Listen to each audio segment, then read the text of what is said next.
척추 시술이나 주사 치료들을 간단하게 구별할 수 있습니다. 아마 인류가 발견한 약물 중에서 최고의 약물이 아닐까. 신경의 염증을 씻어내는 것이죠. 비싸요. 네, 안녕하세요. 네, 바른신경외과 김도연. 이유진 원장입니다. 네.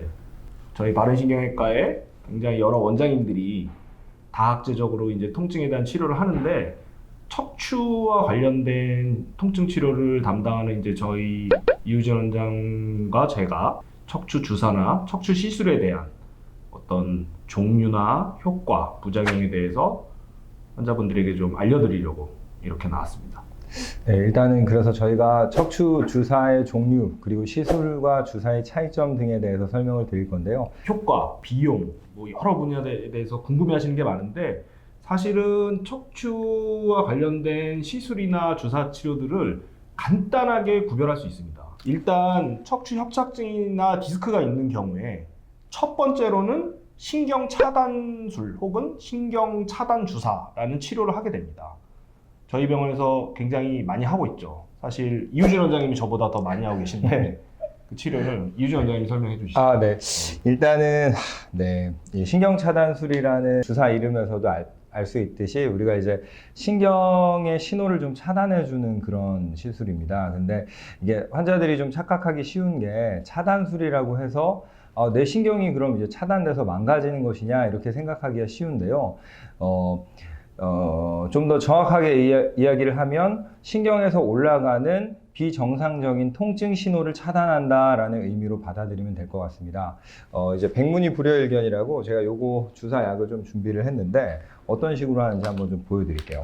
신경 차단술의 경우에는 저희가 시술이 아니고 간단하게 주사 치료를 하다 보니까 특수한 니들, 바늘을 저희가 사용을 합니다. 자, 보시면 일반적으로 환자분들이 눈에 보이시는 그런 주사 바늘보다 훨씬 길이는 길고 대신에 직경은 조금 얇습니다. 신경으로 들어가야 되기 때문에 직경은 좀 얇고 굉장히 유연한, 플렉서블한 그런 구조로 되어 있고요. 이걸로 이제 신경 차단 주사를 하게 됩니다. 네, 제가 일단 한번 신경 차단술 해보겠습니다. 예를 들어서 이제 허리의 모형인데요. 허리 같은 경우에는 이 보시는 것처럼 척추뼈가 있고요. 디스크가 있고 이 뒤쪽으로 이제 척수신경들 그리고 이 척수신경 가지가 나오게 됩니다. 대부분의 이제 디스크 환자분들은 디스크가 탈출되면서 이 뒤쪽에 있는 신경근을 누르는 데서 문제가 발생하게 되는데요. 그럼 이제 보통 우리가 MRI나 혹은 환자 증상을 가지고 이 사람은 4번, 5번 디스크가 문제야 라고 하는 상태에서 시암이라고 하는 특수한 방사선 장비를 이용해서 이 신경이 지나가는 공간으로 바늘을 이렇게 살짝 찔러 넣는 것입니다. 이런 상태에서 우리가 물론 이제 디스크를 찌르면 안 됩니다. 그래서 이 바늘을 이 공간 안에 위치시킨 상태에서 약을 주사를 하게 되는데요. 주사 바늘은 보통 이렇게 대각선으로 들어가게 되고요. 주사 바늘이 제 위치에 들어갔다는 것을 확인하기 위해서 우리가 이제 조영제라는 염색 약물을 사용해서 안전한 위치를 확인을 하고, 그 다음번에는 요 척추의 신경 염증을 가라앉히는 주사를 이쪽을 통해서 이렇게 천천히 주사를 하게 됩니다.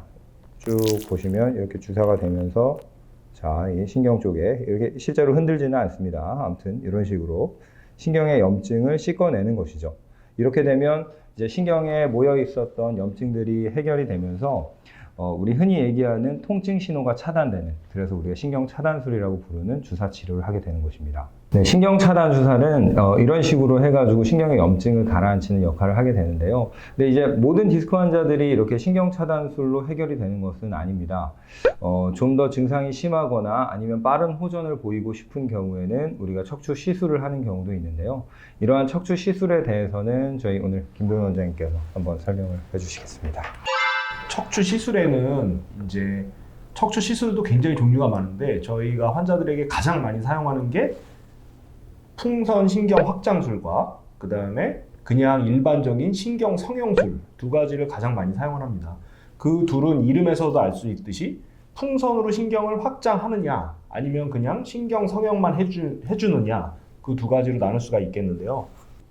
허리 디스크가 신경을 누르는 부위에다가 이제 주사바늘로 피부를 뚫고 들어가서 약을 줘서 염증 반응을 없애고 통증 신호를 줄여주는 것을 신경 차단술이라고 하는데, 디스크가 굉장히 심한 경우에는 이 옆쪽으로 피부를 뚫고 들어가서 신경에 접근해서 약을 주는 이 공간이 생각보다 굉장히 좁습니다. 약이 많이 들어가기도 힘들고 정확한 포인트에 약을 들어가기도 어렵습니다. 왜냐하면은 바깥쪽에서 안쪽으로 약을 전달하는 것이기 때문에 아무리 우리가 투시 영상을 본다고 해도 정확도가 좀 떨어지는 그런 치료라고 할 수 있어서, 그런 정확도를 보완하기 위한 치료가 바로 이 신경 성형술입니다.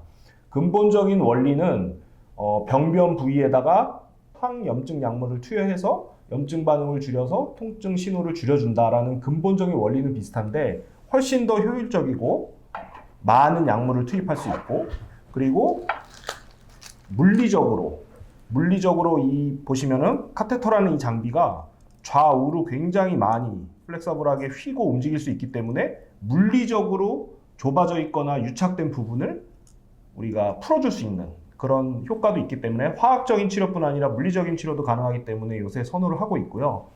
일단은 전신 마취를 하지 않아도 되는 장점이 있고, 시술 시간도 한 20분 정도로 짧아서 수술에 비해서는 많이 시행하고 있습니다. 하는 방법을 간단하게 설명을 드리면,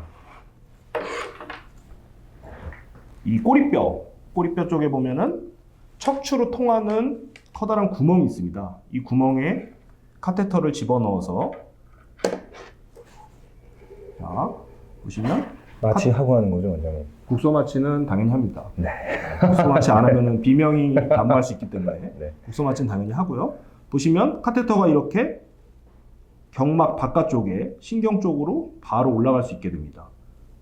아까 전에 이유진 원장님이 보여드렸던 이 신경 차단술의 경우에는 이렇게 신경관의 옆쪽으로 접근을 하기 때문에 이 신경관 옆쪽은 신경 때문에 유효 공간이 굉장히 작습니다. 반면에 이 카테터가 있는 이 뒤쪽은 공간이 넓기 때문에 이 공간으로 들어갈 수가 있는 장점이 일단 있고요. 두 번째는 디스크가 있는 분들은 퇴행성 병변 때문에 주위 조직하고 유착이 굉장히 많은데요. 이 카테터가 이렇게 좌우로 이렇게 많이 움직일 수가 있기 때문에 그러한 유착을 피해서 혹은 그러한 유착을 어느 정도 해결해 주면서 약을 줄 수 있다. 이런 장점이 있고, 아까 말씀드렸던 신경주사 같은 경우에는 만약에 여러 레벨을 하게 되면 디스크가 꼭 한 부위에 생기지는 않으니까요.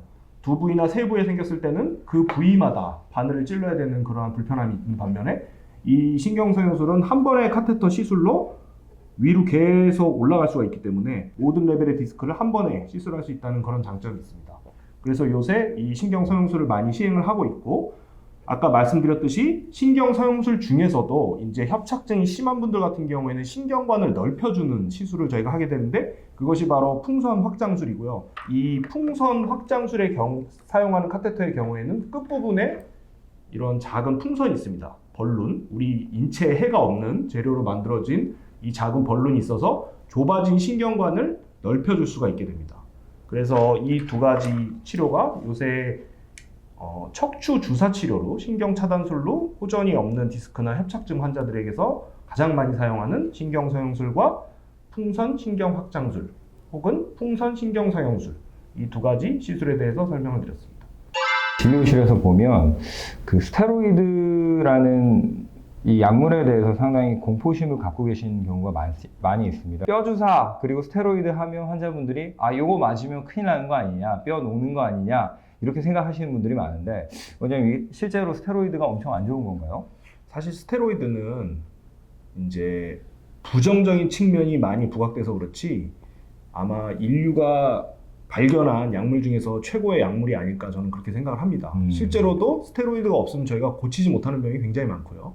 근데 이제 환자분들이 이런 척추 주사 치료나 뭔가 스테로이드가 몸에 안 좋다 이런 인식이 많이 있으신데, 사실은 적절한 시기에 적절한 용량을 사용하면은 반드시 필요한 약물입니다. 네. 그러면 이제 스테로이드가 문제가 된다라고 이렇게 많이 좀 나오잖아요. 그런 경우는 어떤 경우인가요? 그러니까 스테로이드 같은 경우에는 말 그대로 우리 몸에 있는 호르몬과 같은 성분이기 때문에, 우리 몸의 호르몬이라고 하는 것은 어떤 균형, 밸런스가 굉장히 중요한 상태인데, 스테로이드가 외부에서 너무 과도하게 유입이 되면 우리 몸에 호르몬 불균형이 발생하게 됩니다.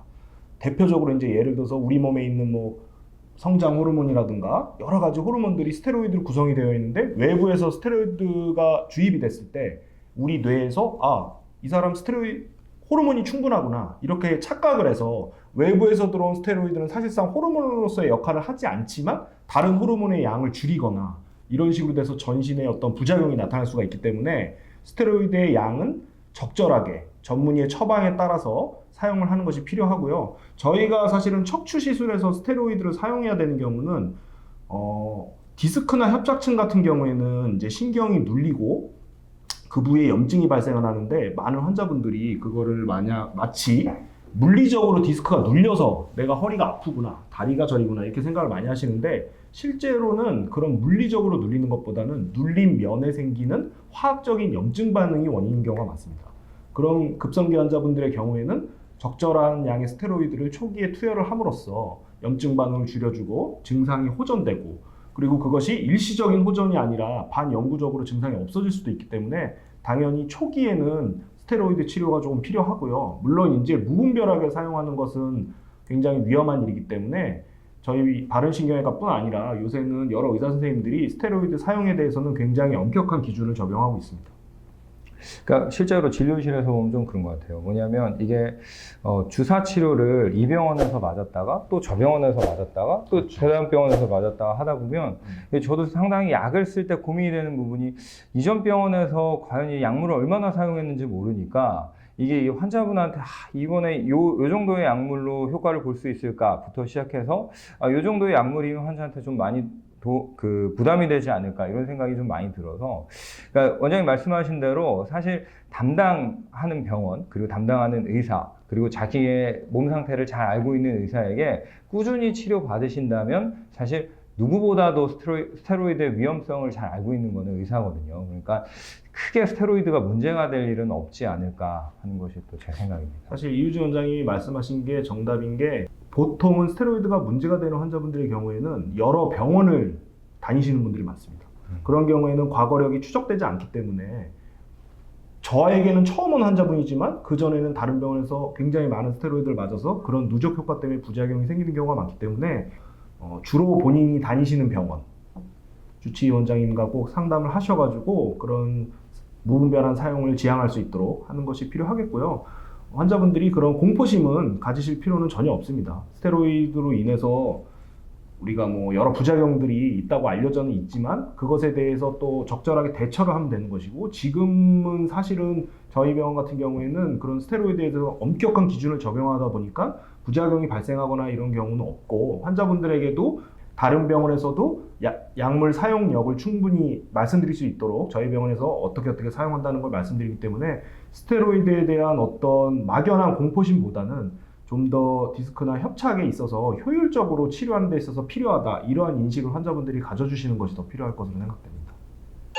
주사 치료 같은 경우에는 장단점이 어떻게 될까요? 일단 주사 치료의 가장 큰 장점은 빠르고 쉽게 할 수 있다는 것입니다. 거의 한 1분, 2분 이 정도의 시간 내로 간단하게 주사를 시술할 수 있습니다. 그래서 환자가 사실 상당히 아프다 하더라도 주사 치료 맞고 드라마틱하게 좋아지는 경우도 있고요. 그리고 또 장점은 주사 치료는 비교적 비용이 저렴해서 시술보다는 간단하게 시술할 수 있는 장점이 있고요. 이제 시술 같은 경우에는 좀 더 아까 전에도 김 원장님 말씀하셨지만 약간 파워풀한 주사 치료에 가깝다라고 생각하시면 되는데요. 그러다 보니까 나는 병원에 좀 자주 내원하기가 좀 힘들어. 이런 사람이 일단은 주사 치료랑 시술이랑 둘 다 선택할 수 있을 때 시술을 선택하면 병원에 다니는 횟수를 확연하게 좀 줄일 수 있는 장점이 있습니다. 그리고 두 번째로는 이제 파워풀한 주사 치료다 보니까 주사 치료에 비해서는 시술이 좀 더 심한 디스크 환자에서도 효과를 볼 수 있는 장점이 있고요. 근데 이제 굳이 단점을 좀 얘기를 하자면 제 생각에는 좀 그런 게 있는 것 같아요.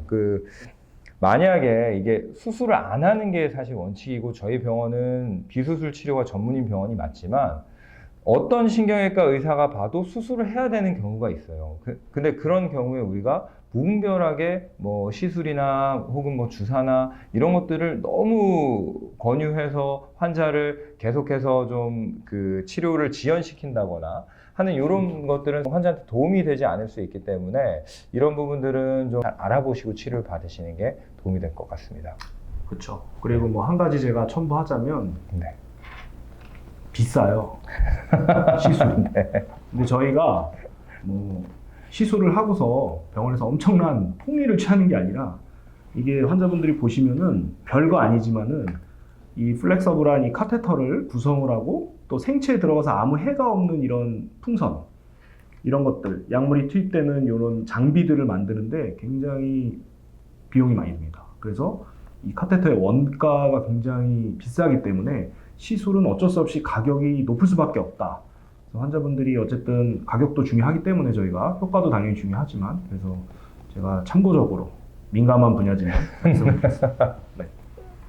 오늘은 척추의 어떤 주사나 시술에 대해서 이유진 원장님하고 저희 바른신경외과에서 이제 척추 통증에 관련해서 팀을 구성해서 치료하고 있는 저희 두 사람이 말씀을 드렸고요. 다음번에는 또 다른 내용으로 저희가 한번 환자분들에게 말씀을 드리도록 하겠습니다. 모두들 몸 건강하시고 척추 건강 잘 챙기시기 바랍니다. 감사합니다. 감사합니다.